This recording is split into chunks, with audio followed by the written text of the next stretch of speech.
Hello students, myself Prashant Singh Parmar. आज हम लोग जो डिस्कस कर रहे हैं IPMAT series, IPMAT Indore 2019 series को हम लोग कंटिन्यू करें।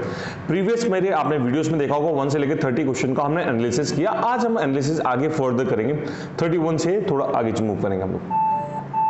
ओके स्टूडेंट, 31st जो क्वेश्चन आपको गिवन है स्टूडेंट, आपको पास क्वेश्चन होगा, आपने क्वेश्चन पहले पढ़ा होगा, नहीं तो पॉज करके आप पढ़ सकते हैं। स्टूडेंट, इस क्वेश्चन में क्या रखा है, एक जो सर्किल है, सर्किल में एक आपने कोड ड्रॉ करी, ठीक है, और कोड की जो लेंथ होगी इज इक्वल्स टू रेडियस। चलो, अब इस कोड पे मिड पॉइंट और सर्किल को टच करते हुए एक सर्किल है, सिमिलरली ऊपर भी ऐसा है, दो सर्कल्स है। ये क्लियर है क्या? आपको इन दोनों के एरिया का रेशियो निकालना है। एरिया का रेशियो निकालने से पहले हमको दोनों की रेडियस निकालनी है। चलो, अब थोड़ा सा समझने की कोशिश करते हैं, थोड़ा सा कॉपरेट भी आप लोग करेंगे स्टूडेंट्स। समझना, बहुत अच्छा क्वेश्चन है और ये आराम से अप्रोचेबल था मेरे ख्याल से आप लोगों के लिए। चलो, अब स्टूडेंट्स मैंने इसकी रेडियस को 2 ले लिया। अब 2 क्यों लिया कि क्वेश्चन के लिए कंफर्टेबल था। अगर 2 की जगह और नंबर लेता थोड़ा सा टाइम लगता। 2 इसलिए लिया क्योंकि जो कोड है उसके मिड पॉइंट से दो सर्कल टच हो रहे हैं ना, तो मिड पॉइंट तक लेंथ कितनी हो जाएगी? 1 हो जाएगी। तो इस लेंथ को मैंने 1 ले लिया। तो ये जो लेंथ है, ये लेंथ मैं फाइंड आउट कर सकता हूँ क्या? 2 का स्क्वायर माइनस 1 का स्क्वायर, तो ये कितना हो जाएगा? √3। ये कितना हो जाएगा आपका? √3। तो यहाँ तक भी मेरे ख्याल से आपको समझ में आ चुका होगा ये चीज़ें। तो चलिए, अब स्टूडेंट इसके बाद में हम लोग, मुझे बताओ इस बड़े जो सर्किल है, ये जो बड़ा सर्कल, इसकी टोटल डायमीटर कितनी होगी? डायमीटर मान रेडियस के बाद, तो डायमीटर कितनी होगी? √3 + 2, तो कितना हो गया? 2 + √3 डायमीटर। और जो छोटे वाले की डायमीटर होगी वो क्या होगी? 2 - √3, क्योंकि यहाँ से लेके यहाँ तक कितना है? 2 है ना, इसमें से √3 माइनस कर दिया तो कितना हो गया? 2 - √3। तो दोनों की डायमीटर आ चुकी है। अब कुछ मत करो, आपको एरिया का रेशियो चाहिए ना। आपकी रेडियस कौन सी होगी, आपकी डायमीटर कौन सी होगी? 1 डायमेंशन होगी। 1 डायमेंशन अगर 2 डायमेंशन जंप करना तो सीधे इसका स्क्वायर कर दो, सीधे इसका स्क्वायर कर दो, क्योंकि आप 2 डायमेंशन में मूव करना है। तो आपने क्या किया? सीधे इसका स्क्वायर कर दिया। सो स्टूडेंट्स, 2 + √3 का स्क्वायर अपॉन 2 - √3 का स्क्वायर। 2 का स्क्वायर कितना होता है स्टूडेंट्स? आप सबको पता है 4। ओके, 2 √3 का स्क्वायर हो जाएगा 4 √3 एंड √3 का कितना हो जाएगा? 3। ओके, नीचे सिमिलर वे में 4 + 3 - 4 √3, अगर मैं इसको लिखूं तो 7 + 4 √3 अपॉन 7 - 4 √3। चलो नेक्स्ट पेज हम लोग स्विच करते हैं। आपकी इक्वेशन क्या थी? 7 + 4 √3 अपॉन 7 - 4 √3। इसको मैं रेशनलाइज कर लूँ स्टूडेंट्स? यस, रेशनलाइज करने पे किससे रेशनलाइज करूँगा मैं? 7 + 4 √3 से। तो नीचे तो क्या हो जाएगा? 7 का स्क्वायर माइनस 4 √3 का स्क्वायर। 7 का स्क्वायर आप सबको पता है 49 होता है, एंड 4 √3 का स्क्वायर, 4 का स्क्वायर 16 एंड √3 का 3, तो 48। तो नीचे तो 1 हो गया, ईजी हो गया हमारे लिए।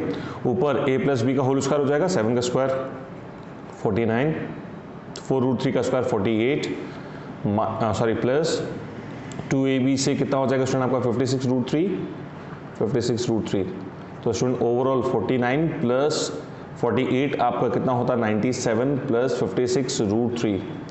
That's the answer. ये आंसर का आंसर हो गया डी। ये क्वेश्चन अच्छा था, ज़्यादा कैलकुलेटिव नहीं था। क्वेश्चन अगर ढंग से पढ़ा, ज्योमेट्री में अगर आप फिगर बनाने में एक्सपर्ट है तो मेरे ख्याल से ये क्वेश्चन आपसे हो जाना चाहिए था। इसको मैं मॉडरेट लेवल पे लेके जाऊंगा, मैं इसको इजी लेवल नहीं बोलूंगा, इसको मॉडरेट लेवल बोलूंगा। पर मुझे लगता है कि अगर आप आईपी मैट जैसे पेपर की तैयारी कर रहे हैं तो ये क्वेश्चन आपसे बनना चाहिए। चलिए,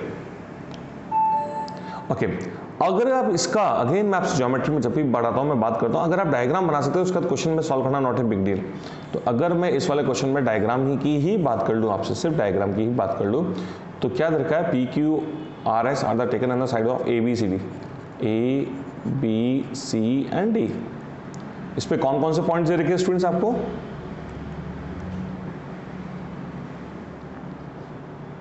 ओके, आपको पॉइंट दे रखा है P, Q, R and S। चलो, सो डेट AP एंड PB का रेशियो कितना हो जाएगा? 1:n। इसका भी 1:n, इसका भी 1:n, इसका भी 1:n। चलिए डन। आपसे किसका पूछा है, PQRS,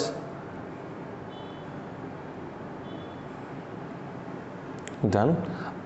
और आपसे रेशियो पूछा है, डन। अच्छा मुझे एक चीज़ बताओ, ये जो AB जो साइड है ना, AB ये है, ये AB जो साइड है, ये 1:n का रेशियो, मैंने इसको 1 ही मान लिया, इसको n लेंथ मान ली, तो AB की टोटल लेंथ कितनी हो जाएगी, AB की लेंथ कितनी हो जाएगी, तो आप बोलेंगे सर 1 + n हो जाएगी। क्या हो जाएगी, 1 + n। अगर मैं आपसे PQ की पूछूंगा तो आप बोलेंगे सर ये तो हाइपोटेनियस है, तो 1 का स्क्वायर प्लस n का स्क्वायर, तो 1 का स्क्वायर प्लस n का स्क्वायर, तो ये लेंथ ऑफ क्या होगी आपकी PQ और लेंथ ऑफ क्या हो गई PB। चलिए अब आपसे क्या पूछा है, रेशियो पूछा है, किसका रेशियो पूछा है, सॉरी रूट ऑफ PB है ना, हाइपोटेनियस। तो स्टूडेंट अब आपसे रेशियो पूछेंगे, एरिया का रेशियो पूछा है। प्लीज अगेन मैं कह रहा हूँ, साइड से रेशियो से अगर एरिया का रेशियो जाना तो सिर्फ आपको स्क्वायर करना है। तो स्टूडेंट आपको ऊपर PQRS का रखना है, PQRS की साइड कितनी है आपकी, रूट ऑफ 1 + n स्क्वायर, और अपॉन में क्या हो जाएगा 1 + n, इसका स्क्वायर करेंगे तो ऊपर 1 + n स्क्वायर और नीचे कितना हो जाएगा 1 + n का whole square. Yes, the answer कौन सा हो जाएगा स्टूडेंट आपका, सी ऑप्शन। यस देखो सी ऑप्शन आपका आंसर हो गया। तो मेरे ख्याल से ये क्वेश्चन तो इजी था, ये क्वेश्चन अप्रोचेबल था। मैंने अगेन करा, अगर आप IIM इंदौर के लिए फाइट करें तो आपको पेपर बनना चाहिए था ये वाला क्वेश्चन आपसे। चलिए ग्रेट, आगे मूव करते हैं हम लोग। मेरे ख्याल से इस वाले क्वेश्चन को पढ़ते ही ड्रॉप कर देना चाहिए, क्योंकि बड़ा कैलकुलेटिव रहेगा, इसमें पूरी ट्रिग्नोमेट्री का यूज करना पड़ेगा, ज्योमेट्री प्लस ट्रिग्नोमेट्री। यस, मुझे लगता है ये वाला क्वेश्चन अगेन इजी था। मोड अगर आप इसका डायग्राम बना लें, और दोनों तरफ मोड है ना, तो एक इक्वेशन तो ये बनेगी 2x + 3y = 6, एक आपकी 2x - 3y = 6, ऐसे आपकी 4 इक्वेशन बनेगी। -2x - 3y = 6 and -2x + 3y = 6। सबसे एरिया तो सेम ही बनना है, एक का निकाल लो और सबको मल्टीप्लाई 4 से मल्टीप्लाई कर दो। तो फर्स्ट इक्वेशन आपको पता है, x पे कहाँ कट करेगा 3,0, y पे कहाँ कट करेगा 0,2, तो half into base into height से लगा लो फॉर्मूला। हाफ इंटू बेस कितना है आपका 3, हाइट कितनी 2, तो 2 से 2 कट हो गया, तो आपका कितना हो गया 3। तो एक एरिया आपका 3 है, एक वाला पोर्शन 3 है, तो सिमिलर डायग्राम यहाँ पे और यहाँ पे, तो 3 4 जा 12। तो इस क्वेश्चन आंसर कितना हो जाएगा 12।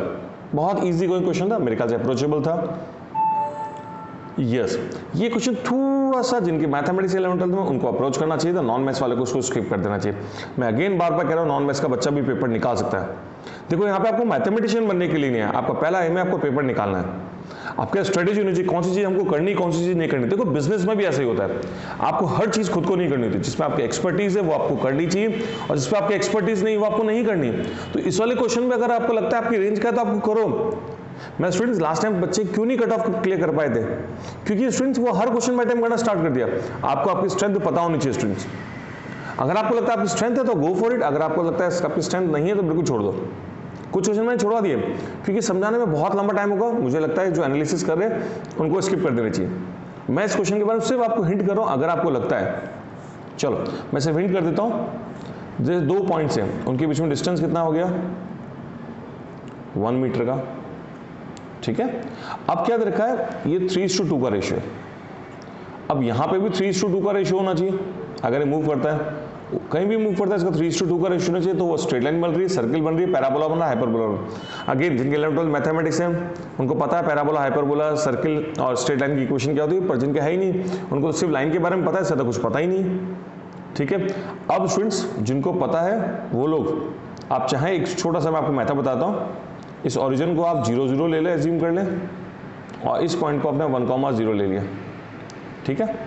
सपोज ये मूव किया x, y, क्योंकि मूव वेरिएबल फॉर्म में लेना पड़ेगा x, y, अदरवाइज हमको पता कैसे पड़ेगा। तो x, y ले लो, एंड ये डिस्टेंस को आप, ये डिस्टेंस आपकी कितनी हो जाएगी x, ये डिस्टेंस कितनी हो जाएगी y। तो आप ये डिस्टेंस क्या बोलेंगे, ये x² + y², ठीक है। अब यहाँ से ये डिस्टेंस की बात करता हूँ, तो ये डिस्टेंस अगर x है तो ये क्या होगी 1 - x, और ये कितनी हो जाएगी y।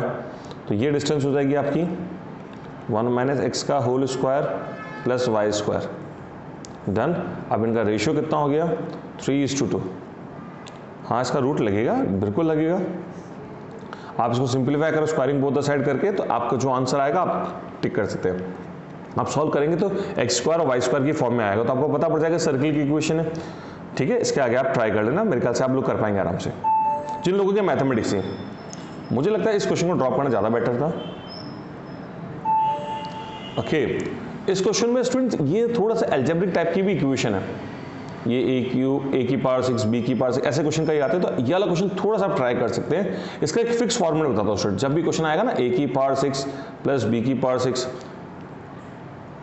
ए की पावर 6 प्लस बी की पावर 6, तो आप लोगों ने एक फॉर्मूला तो आपको आता होगा ए क्यूब प्लस बी क्यूब का, बस उसी फॉर्मेट में इसको चेंज कर देंगे। कैसे करेंगे, ए स्क्वायर प्लस बी स्क्वायर ए की पावर 4 प्लस बी की पावर 4 माइनस ए बी, आप इस वाले फॉर्मेट में इसको चेंज कर दो। डन। अच्छा एक और फायदा क्या होता है, यहाँ पे अगर वैल्यू साइन है, यहाँ कॉस है, sine square plus cos square कितना होता है 1, तो चीजें काफी रिड्यूस होने लग जाएगी। चलो हम वापस पेज पर आते हैं अपने, ठीक है। तो स्टूडेंट अगर मैं इसको साइन स्क्वायर थीटा का whole cube plus cos square theta का होल क्यूब इस वाले फॉर्मूले से ओपन करता हूं, तो पहला बनेगा आपका sine square theta plus cos square theta, अगला बनेगा sine 4 theta plus cos 4 theta minus sine square theta cos square theta. अब स्टूडेंट इस अकॉर्डिंग आपको ये तो पता पड़ गया इसकी वैल्यू कितनी हो जाएगी, आपकी 1 हो जाएगी, इसकी वैल्यू कितनी हो जाएगी 1। अब हम सिर्फ इसकी बात करते हैं, sine 4 plus cos 4 minus sine square theta cos square theta. अब स्टूडेंट यहाँ पे आइडेंटिटी हम लोग किसकी बनाने की कोशिश करेंगे, यहाँ पे आइडेंटिटी हम लोग किसकी बनाएंगे, स्क्वायर वाले की। तो चलो एक बार मैं थोड़ा सा आपकी हेल्प अलग से कर देता हूँ, जैसे sine 4 theta plus cos 4 theta, उसको ऐसे लिख सकते हैं साइन स्क्वायर थीटा का whole square plus cos square theta का होल स्क्वायर। अभी A square plus B square बन गया, तो अगर मैं प्लस 2ab कर दूं तो मुझे माइनस 2ab भी करना पड़ेगा। तो स्टूडेंट ये कितना हो गया आपके लिए, ये हो जाएगा आपका sine square theta plus cos square theta, ये तीनों मिला के इसमें से माइनस कर दो 2 sine square theta cos square theta, ठीक है। तो आप कर सकते हैं ना इसको, और ये तो पूरा क्या हो जाएगा 1 हो जाएगा वैसे भी। चलो हम लोग उसी पेज पर आते हैं अपने। तो स्टूडेंट इस पूरे को हमने लिखा sine square theta plus cos square theta का whole square minus 2 sine square theta cos square theta, और ये तो था ही आपका minus sine square theta cos square theta. So overall क्या बन गया 1 minus 3 sine square theta cos square theta. चलिए यहाँ तक तो इसको हमने सिंप्लीफाई कर दिया। अब हमारे पास जो गिवन वैल्यू है स्टूडेंट, अब चैलेंजिंग क्या है, जो गिवन वैल्यूज है स्टूडेंट आपके पास में, मैं थोड़ा सा इनका कलर चेंज कर देता हूँ जिससे हम लोग थोड़ा समझ पाएंगे। अब सेकंड पार्ट स्टार्ट करें। ओके अब आपको क्या रखा है, sine theta plus cos theta is equals to M. इसमें वो स्क्वायरिंग बोथ द साइड करो, क्योंकि हमारे पास साइन थीटा कॉस थीटा की वैल्यू चाहिए, तो हमने किया sine square theta plus cos square theta plus 2 sine theta cos theta equals to M square. तो ये हो गया आपका 1 plus 2 sine theta cos theta equals to M square. तो साइन थीटा कॉस थीटा की वैल्यू कितनी होगी, M square minus 1 divide by 2, कितनी होगी M square minus 1 divide by 2। बस इसमें पुटअप कर दो 1 माइनस 3, ये क्या हो गया साइन थीटा कॉस थीटा का होल स्क्वायर, तो ये हो गया M square minus 1 divide by 2 का होल स्क्वायर। बस अब तो आंसर आ ही चुका हमारा 1 माइनस 3, 2 का स्क्वायर 4 होता है, और ऊपर एम स्क्वायर माइनस 1 का होल स्क्वायर। तो ये आपका आंसर कितना हो गया, आपका आंसर 4th। ये क्वेश्चन स्टूडेंट्स मैं अगर आपसे बात करूं तो देखो थोड़ा बहुत ट्रिग्नोमेट्री अगर जिसको आता है उसके लिए अप्रोचेबल था, या जिसने 10th तक की भी पढ़ी वो भी थोड़ा अप्रोच कर सकता था। मैं इसमें ये नहीं कर रहा इसमें 11th 12th की हार्डकोर की जरूरत है, तो 10th तक भी अगर मैथमेटिक्स थोड़ी बहुत भी ठीक थी तो इसको आप क्वेश्चन को अप्रोच कर सकते थे। चलिए the answer is D. Okay students, inverse वाला तो बहुत ईजी होता है स्टूडेंट, आपको पता है A into A inverse is equals to I. तो अगर मैट्रिक्स आती है तो इससे बेस्ट क्वेश्चन आपके लिए मिल नहीं सकता। मुझे लगता है ये क्वेश्चन दिया किसके लिए था, कि बच्चे जिससे स्कोर कर पाए ठीक है ना, ये क्वेश्चन अटेम्प्ट के लिए था। चलिए वैसे भी हमारा तो फोकस तो वैसे भी मैं बताऊँ ना स्टूडेंट, ये तो मैं इतना बड़ा कर रहा हूँ, बाकी तो हमारा फोकस किस पे, सिर्फ एक्स की वैल्यू निकालने पे है। तो हमको कुछ मत निकालो स्टूडेंट, एक्स की वैल्यू किस में निकलेगी, हाँ तो हम सिर्फ लास्ट वाला निकाल लें, सिर्फ लास्ट वाले को मल्टीप्लाई कर दो, इस रो को इस वाले कॉलम से मल्टीप्लाई कर दो, तो क्या होगा -1 into -1 plus 4x equals to कितना दरकार आपको 1, तो बस हो गया ना, -1 plus 4x is equals to 1, ये तो जाएगा 4x इज इक्वल्स टू 2, तो x इज इक्वल्स टू 2/4, इसका मतलब 0.5, बस खत्म क्वेश्चन। इसमें बाकी 3 की वैल्यूज निकालने की जरूरत नहीं है हमको, क्यों नहीं है, x की वैल्यू निकाली है, मैं इतनी बड़ी माथापुड़ी क्यों करूँगा। तो आंसर कितना हो गया 0.5। ओहो ऐसे क्वेश्चन को देखते बड़ा नो होना चाहिए, ठीक है। यस ये क्वेश्चन मैंने कई बार एग्जाम देने का कैट वैट क्वेश्चन में कई बार आया, इसके लिए मैं शॉर्ट ट्रिक चलो, मिनिमम वैल्यू पूछी ना, मिनिमम मैक्सिमम जब भी वैल्यू पूछे एक चीज याद रखना, इसमें मिडिल में कौन सी वैल्यू बी है ना, आपसे जब भी ऐसा क्वेश्चन पूछा है तो इसमें एक्स की वैल्यू ही बी ले लो, एक्स की वैल्यू क्या ले लो, बी ले लो, तो कम से कम ये तो जीरो हो जाएगा, इसकी वैल्यू क्या ले लो आप, तो ये वैल्यू क्या हो जाएगी आपकी, जीरो हो जाएगी। एंड अब आपसे क्या पूछा है, हमने एक्स की वैल्यू क्या ले ली, बी ले ली, तो ये वैल्यू क्या हो जाएगी आपके पास में b माइनस ए प्लस ये तो वैल्यू जीरो है आपकी, क्या हो जाएगी b माइनस सी, डन। अगर मैं आपसे बात करूं b माइनस ए और b माइनस सी।